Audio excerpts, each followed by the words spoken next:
Alright, let's get down to business. It's time to tackle all this Uzaki-chan madness.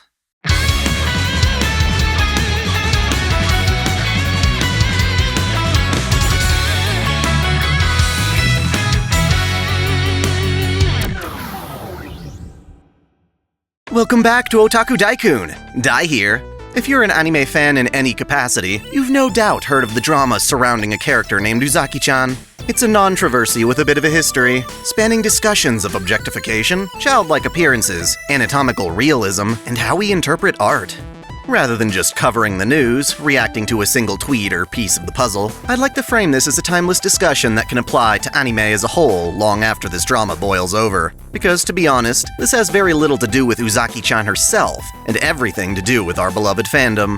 Still, to begin, we've got to cover the historical context of the issue. Hana Uzaki is a character from the manga Uzaki-chan wa Asobitai, or Uzaki-chan Wants to Hang Out. I think it's fair to say not a lot of people knew much about her at first, aside from her iconic Sugoi Dekai shirt, which comedically references the rather enormous size of her bust. Clearly, however, she was pretty popular in Japan, enough for the Red Cross to partner with her for a blood drive promotion. This promotion included a poster of Uzaki, teasingly mocking readers for not having donated blood yet. As silly as this seemed, the campaign was successful, increasing donations for the organization, which is wonderful. Now, one might think it's pathetic that otaku would need such a poster in order to go out and do something good for the world, but that's just not how charity works. Let's be honest, this world is huge, and we only have limited time and resources to experience it. Most of us work to secure our own livelihoods and find purpose in that struggle through our hobbies and passions. It only makes sense to try and harmonize those passions with altruistic behavior. Wouldn't it be wonderful if you could indulge in your hobbies while helping others? This is why events like Games Done Quick do so well. They allow fans of video games and speedrunning to celebrate that fandom by donating to a great cause. Doing so unites them with other fans and helps them feel like they're part of something special. So yeah, whether it was to get some kind of merch or simply to support the manga, Uzaki fans went and donated a lot of blood, which I'm sure has or will save people's lives. Some, however, rather than celebrating the campaign's success, criticized it for objectifying women. First was a rather disgruntled figure known online as Unseen Japan, a balding white guy who appears to speak on behalf of less popular opinions in Japan. He tweeted, "I admire the work the Red Cross does, which is why I'm disappointed that JRCS in Japan would run a campaign using the over-sexualized Uzaki-chan. There's a time and place for this stuff. This isn't it." Wow.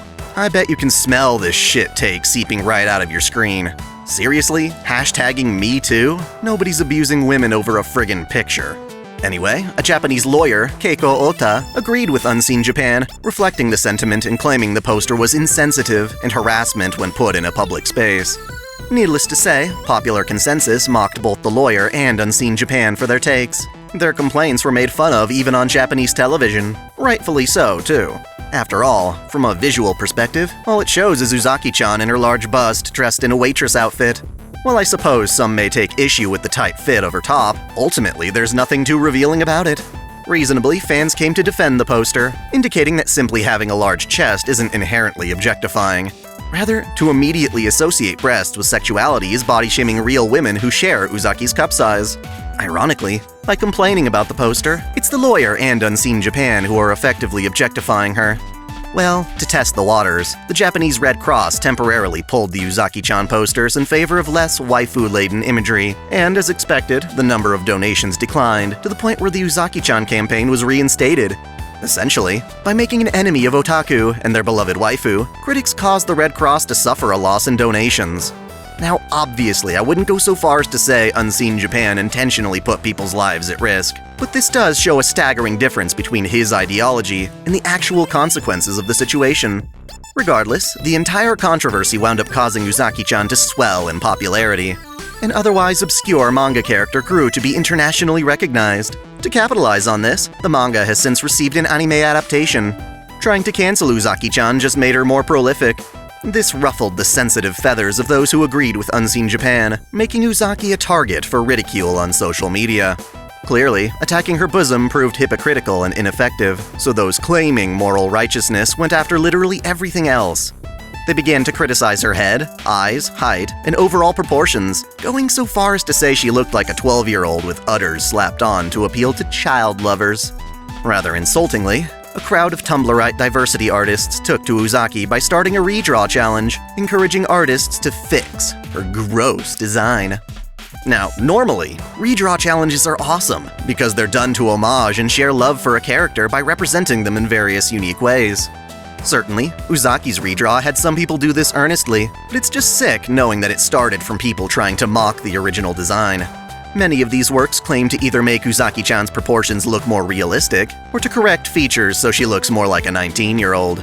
Ironically, however, this either meant making her fat, or simply rendering her in a different style that, let's be honest, is just as ambiguous when it comes to what age she's supposed to look like. And that's really where I have to step in. There are some fools out there who claim that having a big head and big eyes makes someone a child, which is an incredibly dangerous viewpoint for anime. After all, these features are literally defining aspects of anime as an art form. If we really want to go down that road, we'd have to start calling anime itself inherently childish. I'm willing to admit that anime stylistically celebrates youth, no doubt, but as some Americans seem to forget time and again, being young does not make one a child. The implications of this assertion are already hurting anime as an art style, with platforms like Patreon beginning to purge artists for making art they subjectively deem depicts children. We think she looks like a child, therefore she is a child. And that's before we even begin to talk about fiction versus reality. Now, you've gotta admit, if Unseen Japan's take on the Red Cross poster body-shamed women with large busts, then certainly this new criticism body-shames women who look young for their age. I doubt any of these moral guardians will admit it, but attempting to move their goalpost from condemning attractive anime characters labeled as 17 or younger, they've now admitted that people shouldn't be treated as adults unless they look the part. Uzaki-chan is canonically a girl who people mistake for as a kid until they see her enormous rack. This actually happens in the story. However, you won't see anyone in that show calling each other child lovers over it. The fact is, she's an adult, regardless of how she acts or looks, which brings us to the first major questions in this discussion. What makes someone an adult? Who are laws like the age of consent truly meant to serve? Here's some food for thought. Imagine you fall in love and have intercourse with a 19-year-old who could be mistaken for a 15-year-old or younger. Perhaps they're shorter, more petite, and energetic than you. They might talk with a cutesy voice and enjoy being doted on.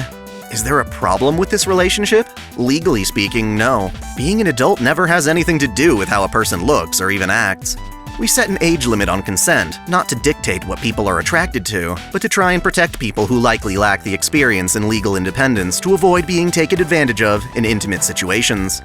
It's certainly not foolproof either. People can be taken advantage of and harassed at any age. So long as we have people in seats of power or authority, the chance to abuse that power is always present. You know, things like, if you want a passing grade or a promotion, then get on your knees and make it worth my while. But what about how you view the person you're dating? Are you attracted to them because you're perceiving them as a child? That entirely depends on the individual, but one thing is certain. If you find yourself attracted to minors, then wouldn't a healthy solution be to seek out adults who still give you that fix? After all, the reason pursuing minors is wrong isn't because they look a certain way. It's because they're minors, duh.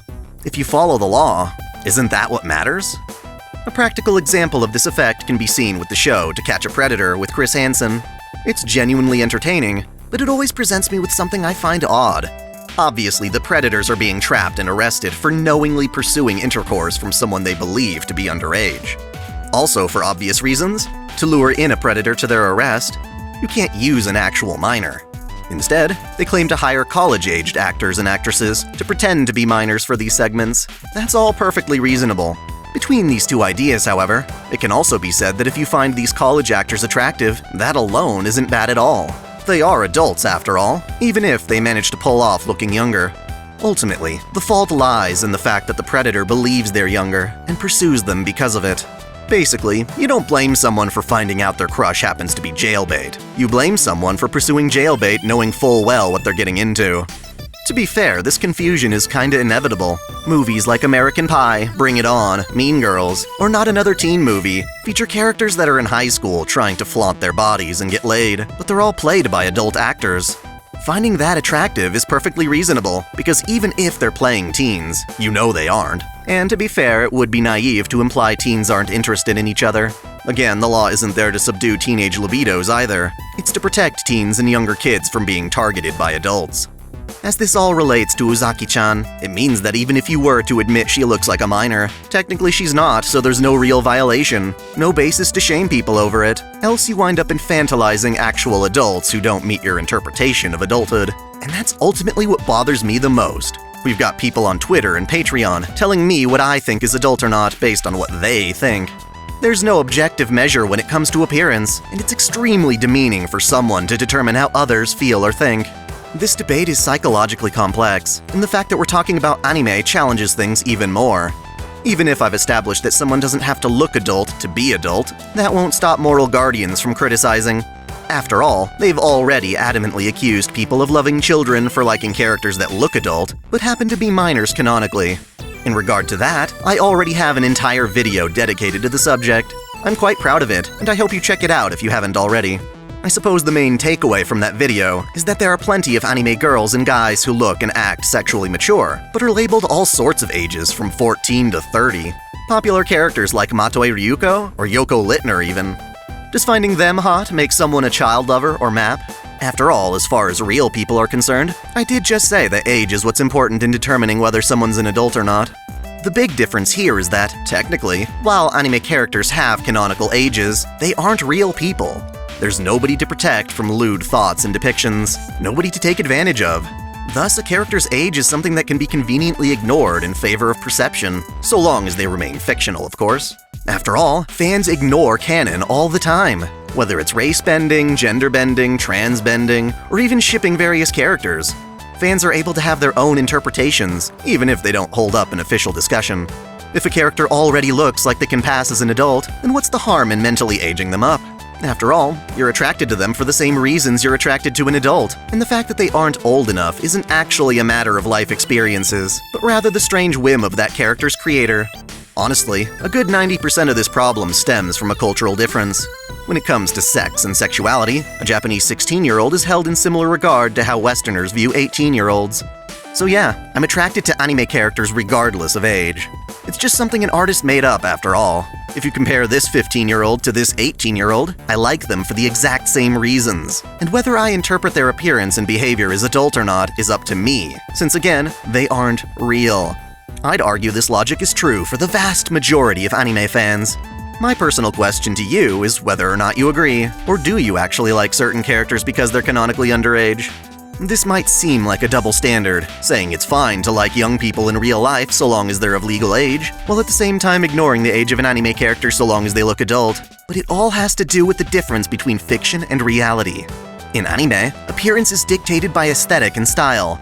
There's no absolute rules defining how someone looks. Returning to Uzaki-chan, yeah, she's got big eyes and a big head, but so do plenty of adult anime characters who are portrayed as mothers, professionals, adults, whatever you will. I made another video before talking about whitewashing in anime, where I dealt with the question of what race anime characters typically look like. The answer was relative to the artist. All artists have a default style that they set for either just their main characters or the entire cast, and only occasionally exaggerate that style to draw a racial contrast between one group and another. Sometimes Americans get the default anime style, while the Japanese characters have more distinct Asian features. Sometimes the Japanese are default, and it's Westerners who are exaggerated to have larger noses and such. The same thing goes for characters and their ages. The main cast will typically be drawn in their artist's default style, and then alter their design to make comparatively older or younger characters. And yeah, this often involves making older characters have smaller eyes, but there's no scale between eye size and respective age. Some have tried to apply the head-to-body ratio to this equation, indicating that a child is fewer of their own heads tall compared to adults. Well, as you can see, this is the head-to-body ratio for Uzaki-chan. She is 6 heads tall, which is actually reasonable for someone of her stature. I tried this out on myself with a tape measure, and found out that I'm just under 6 heads tall. I'd say Uzaki's got a decent ratio considering that I'm almost 31, and she has more heads to body than I do. Now, there are 2 more bizarre developments pertaining to Uzaki-chan that I'd like to comment on. The first is the strange comparison between her and Abby from The Last of Us 2. Abby is portrayed as an androgynous woman with large muscles. Some people online have gone out of their way to claim that there's no way a woman could get that buff using the nutritional tools available within The Last of Us' story. Honestly, I couldn't care less about that.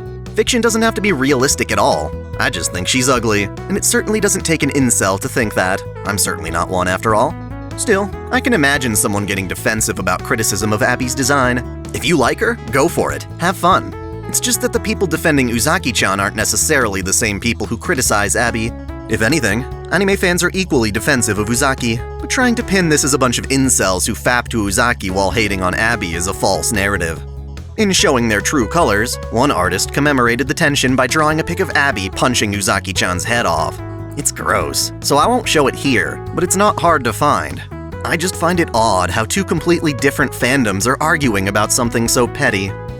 The last bizarre piece is of course Netflix announcing that they'll be hosting the film Cuties, an indie movie about a group of 11-year-old girls learning to twerk. Its poster is straight up disgusting, and both anime fans and moral guardians alike are upset. The thing to note is that, as gross as it is, it's not actually featuring anything explicit. It was presumably made in a legal manner, though then again, so was No Game No Life. Of course, I can mainly speak for the anime side of things. At first glance, it seems like Cuties being allowed to exist while anime is often censored or banned demonstrates severe hypocrisy, but not necessarily. It certainly would be if Netflix were prone to censoring their content. From what I've seen, however, this isn't the case. I believe they've hosted a censored version of Tokyo Ghoul, but I've heard the censorship was more on Japan's side of things there. As for the dub of Evangelion, it's awkward, but definitely not censored in the way people have accused it. I've got a vid all about that too, actually. So on Netflix's end, it appears like they'll put almost anything on their platform if it's cheap to obtain and can earn a lot of views. Heck, they've got No Game No Life on there, which has been under extreme heat these days. Things would be completely different if, say, Rooster Teeth or Funimation were hosting Cuties. That would be in direct contrast to the kinds of things they advocate for. All the woke groups are in equal opposition to both Cuties and anime. Still, even if it's not hypocritical, the announcement of Cuties has shown us one thing, that the moral guardians and anime fans are finally in agreement about something. To me, it's clear proof that, for all the complaints snowflakes make about anime fans being maps, they've been able to demonstrate a keen ability to separate drawings from reality. Even lolicons, the most hated of these fans, can agree that Cuties is gross because it has real preteens, showing that there's a distinct appeal to loli art that doesn't overlap with real predatory behavior, as many would argue it does. To wrap this up, there exists a legitimate fear of abuse towards minors, but attempts to blame anime and its fans as contributors to it have overall proven to be unsubstantial. Regardless, anime is under heavy fire from cancel culture, with people trying to attack a group that just wants to enjoy their hobby. Within that, Uzaki-chan, while not even remotely the best show or character, represents solidarity in the face of these forces. She's a cute, annoying, big-bosomed Kouhai who just wants to hang out and have fun, and yet she's being blasted for all the worst reasons, despite actually being canonically adult. I think her words say it best: you can hate whatever you want, but don't diss what someone else likes. I feel the people attacking Uzaki-chan in light of that statement are only proving themselves to be the real nightmare. So again, for discussion, here are some points to consider. When it comes to real life, is it wrong to like someone who looks young, so long as they're an adult? In the same vein, is it wrong to find someone young attractive, so long as it's for the same reasons one would find any other adult attractive? Naturally, it's implied that if the person is a minor, nobody's actually trying to pursue them. When it comes to anime, does a character's age even matter? At what point would you consider a drawing of an anime character to be a child or loli rather than an adult? Lastly, while there may indeed be predators out there who happen to be lolicons, would you actually say that lolis encourage or directly cause predatory behavior? Let's discuss in the comments below. Thanks for watching. If you enjoy this channel, help me beat the algorithm by liking, commenting, and sharing the video, subscribing to OtakuDaiKun, and, most of all, smashing that notification bell so you don't miss out on all of my anime discussion, lore, or Let's Play content. If you want to support me directly, there are now 3 ways that all provide the same benefits. You can click Join here on YouTube, or join Patreon or Subscribestar for access to exclusive vids and early access. As always, celebrate your fandom.